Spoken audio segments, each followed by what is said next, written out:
things. If you're going to do dumb things because your stock goes down, you shouldn't own a stock at all. I never know what markets are going to do. There's never been a time in my life. Anytime stocks go down, as far as I'm concerned, I like it because I'm a net buyer of stocks. I've been buying stocks ever since I was 11 years old. So when stocks go down, it's good news. Just like when hamburgers go down, it's good news, or Coca-Cola goes down, it's good news in terms of anything I buy. So we're almost always a buyer of stocks, and we're a more aggressive buyer when they're going down. I mean, I feel much better when they're going down, but it's hard to think of very many months when we haven't been a net buyer of stocks. We think diversification is, as practiced generally, makes very little sense for anyone that knows what they're doing. Diversification is a protection against ignorance. I mean, if you want to make sure that nothing bad happens to you relative to the market, you own everything. There's nothing wrong with that. I mean, that is a perfectly sound approach for somebody who does not feel they know how to analyze businesses. If you know how to analyze businesses and value businesses, it's crazy to own 50 stocks or 40 stocks or 30 stocks probably, because there aren't that many wonderful businesses that are understandable to a single human being in all likelihood. And to have some super wonderful business and then put money in number 30 or 35 on your list of attractiveness and forego putting more money into number 1 just strikes Charlie and me as madness. And it's conventional practice, and it may, if all you have to achieve is average, it may preserve your job, but it's a confession in our view that you don't really understand the businesses that you own. On a personal portfolio basis, I own one stock, but it's a business I know, and it leaves me very comfortable. Do I need to own 28 stocks in order to have proper diversification? It'd be nonsense. And within Berkshire, I could pick out 3 of our businesses, and I would be very happy if they were the only businesses we owned and I had all my money in Berkshire. Now, I love it, the fact that we can find more than that and that we keep adding to it. But 3 wonderful businesses is more than you need in this life to do very well. And the average person isn't going to run into that. I mean, if you look at how the fortunes were built in this country, they weren't built out of a portfolio of 50 companies. They were built by someone who identified with a wonderful business. Coca-Cola is a great example. A lot of fortunes have been built on that. And there aren't 50 Coca-Colas. There aren't 20. If there were, it'd be fine. We could all go out and diversify like crazy among that group and get results that would be equal to owning the really wonderful one. But you're not going to find it. And the truth is, you don't need it. I mean, if you have a really wonderful business, is very well protected against the vicissitudes of the economy over time and the competition. I mean, we're talking about businesses that are resistant to effective competition, and 3 of those will be better than 100 average businesses, and they'll be safer, incidentally. I mean, there is less risk in owning 3 easy to identify wonderful businesses than there is in owning 50 well-known big businesses. And it's amazing what has been taught over the years in finance classes about that. But I can assure you that I would rather pick, if I had to bet the next 30 years on the fortunes of my family that would be dependent upon the income from a given group of businesses, I would rather pick 3 businesses from those we own than own a diversified group of 50. I never know what markets are going to do. There's never been a time in my life when I know what markets are going to do over a long period of time. They're going to go up.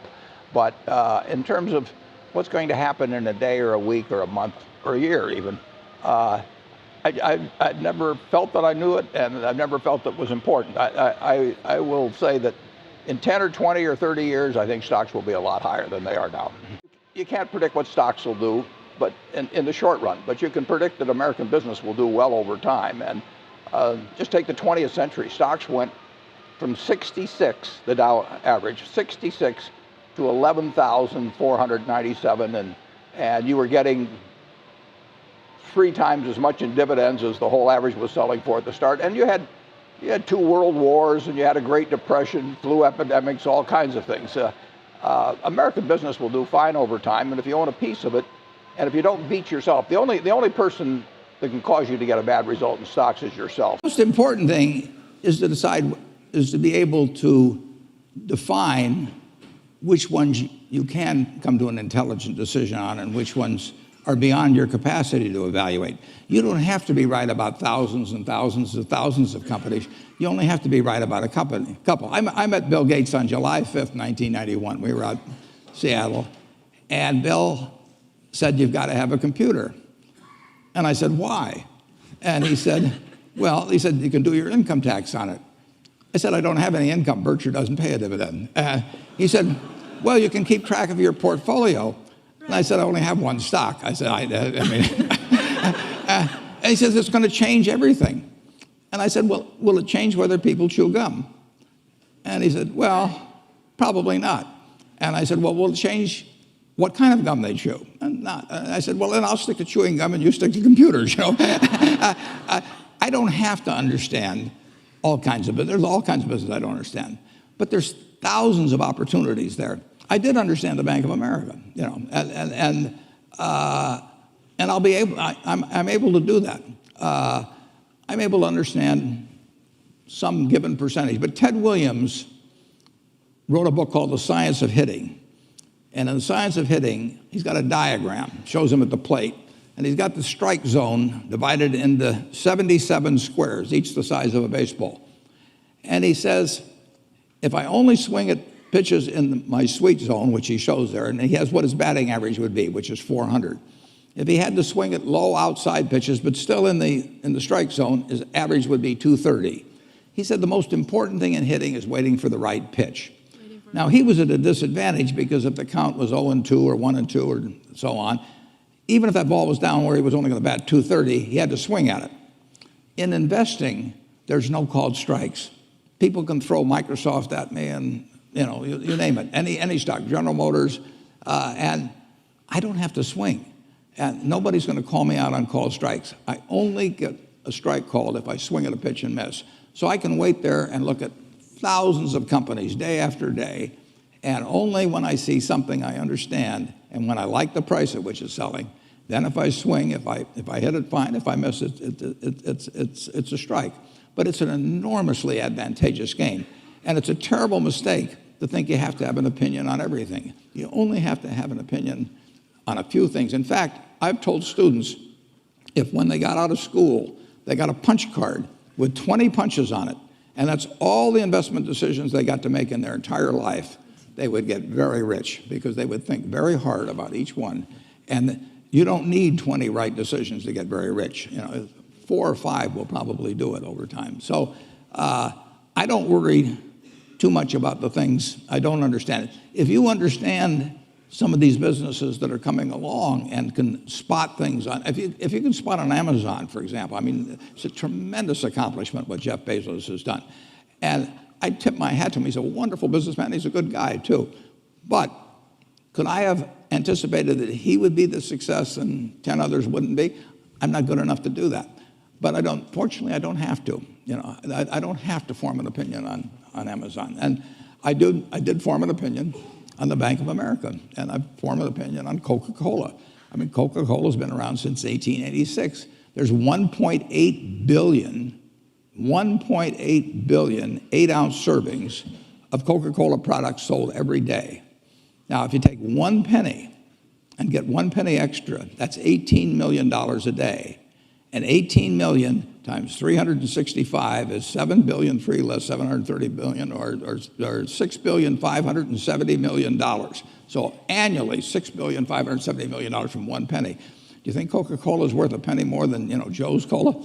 I think so. So, and I've got about 127 years of history that would indicate it. So those are the kind of decisions I like to make. And you may have an entirely different field of expertise than I would have, and probably much more up to date in terms of the kind of businesses that we're seeing evolve. And you can get very rich if you just understand a few of them and understand their future. I mean, the idea that the European news or a slowdown in this or that or anything like that, that would not cause you, if you owned a good farm and had it run by a good tenant, you wouldn't sell it because somebody said, here's a news item, this is happening in Greece or something of the sort. If you owned an apartment house and you got to raise your rents a little, it was well located, and you had a good manager, you wouldn't dream of selling it.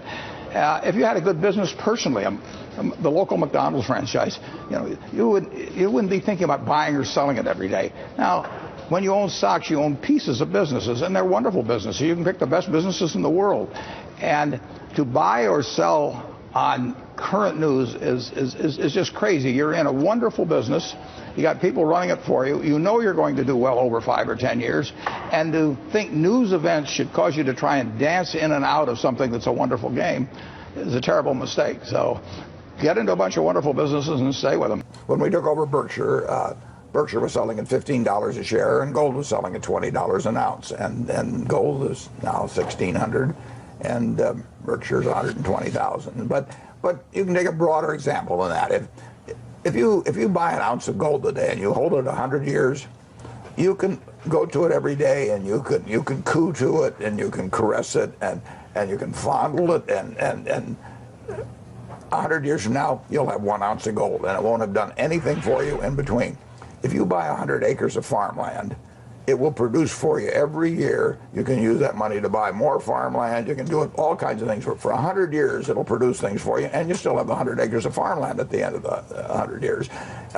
You could buy the Dow Jones Industrial Average for 66 at the start of 1900. Gold was then $20. At the end, it was 11,400, but you'd all gotten dividends for 100 years. So a productive asset of any kind, a decent productive asset, is going to kill a non-productive asset over time. Now, in any given 1-year period, 5-year period, any asset can outperform another asset. If you own stocks like you'd own a farm or apartment house, you don't get a quote on those every day or every week or anything. You look at the business, and the value of American business depends on how much it delivers in cash to its owners over between now and Judgment Day, and I don't think it changes in 10% in a 2-month period if you're looking at it as a business. Now, you've got anything can happen in markets. I mean, anything can happen in markets, and that's why I say don't ever borrow money against securities. That markets don't have to open tomorrow. I mean, you can have extraordinary events. So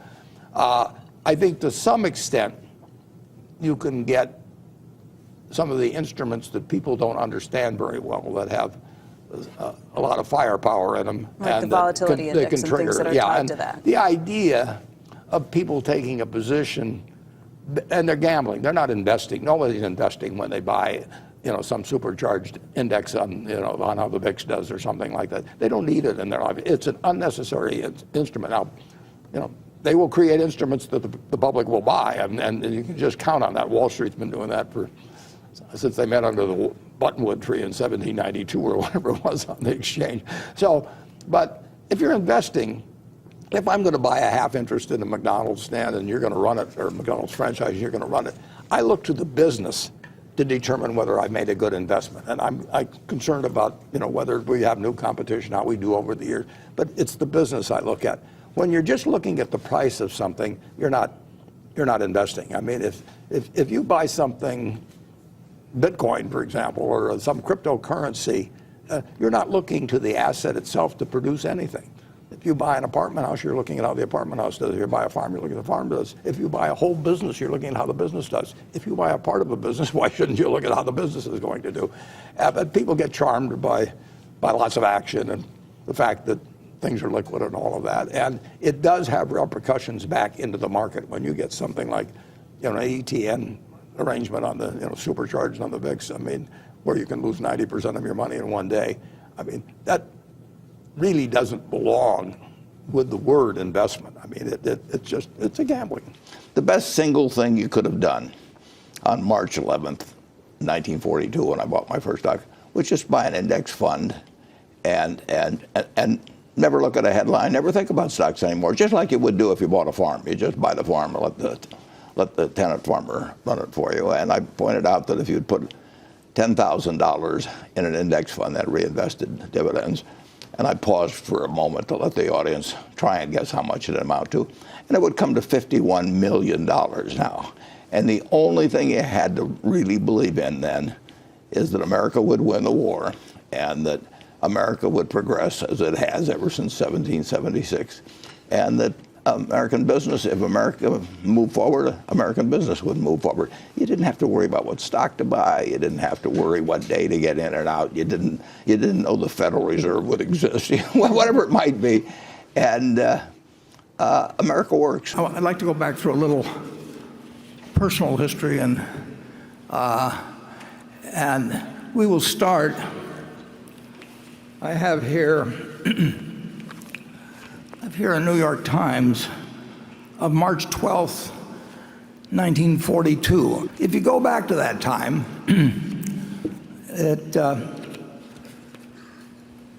it was just about 3 months since we got involved in a war which we were losing at that point. The newspaper headlines were filled with bad news from the Pacific, and I've taken just a couple of the headlines from the days preceding March 11th, which I'll explain. It's kind of a momentous day for me. And so you can see these headlines. We've got slide 2 up there, I believe.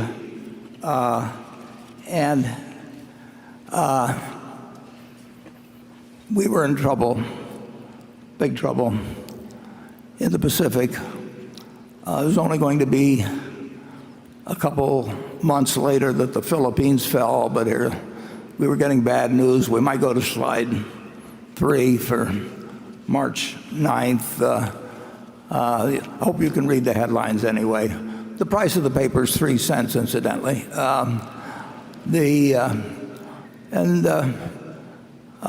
Let's see, we've got March 10th up there as a slide. On March 10th,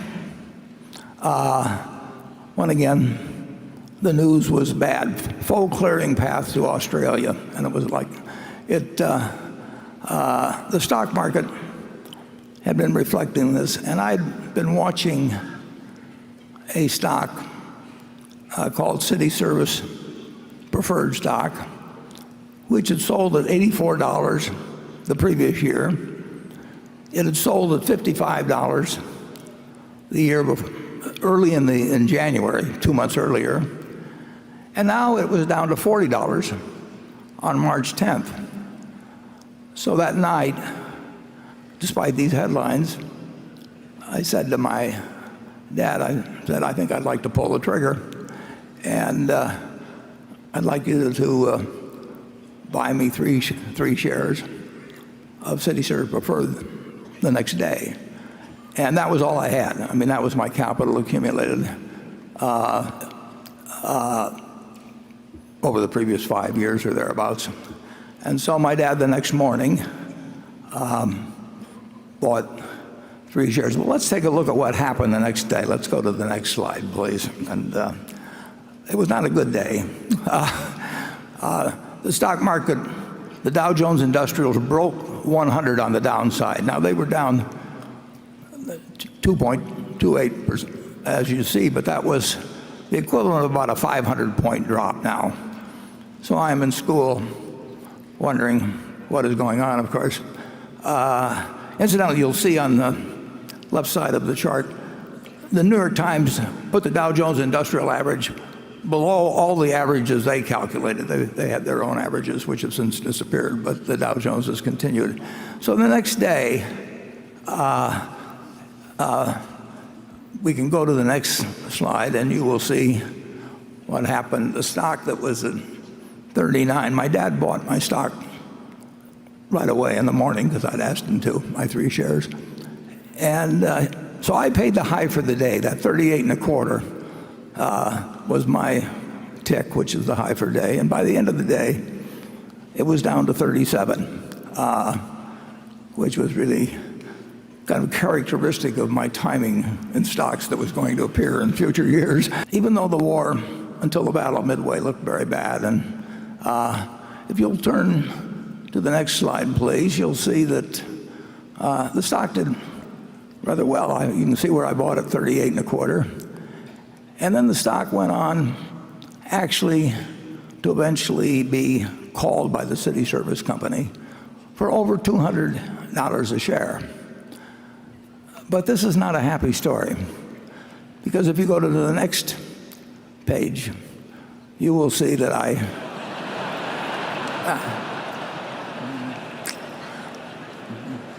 well, as they always say, it seemed like a good idea at the time.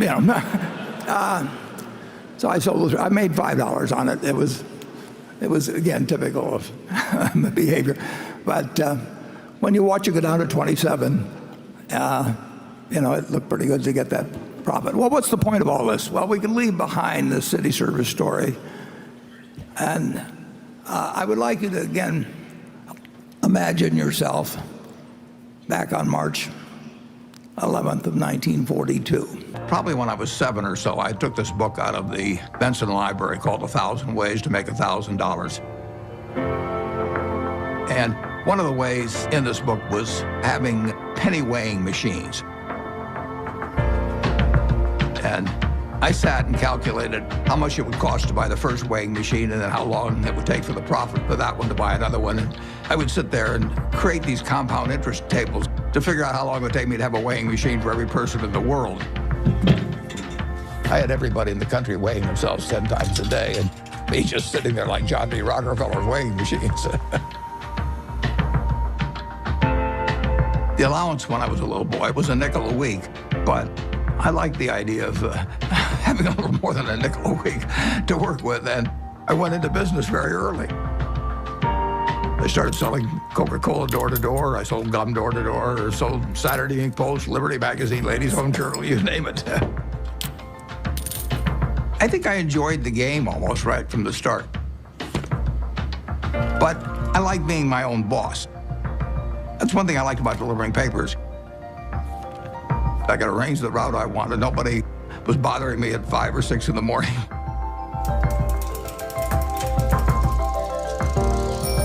I was delivering 500 papers a day, and I made a penny a paper, but in terms of compounding, that penny turned into something else.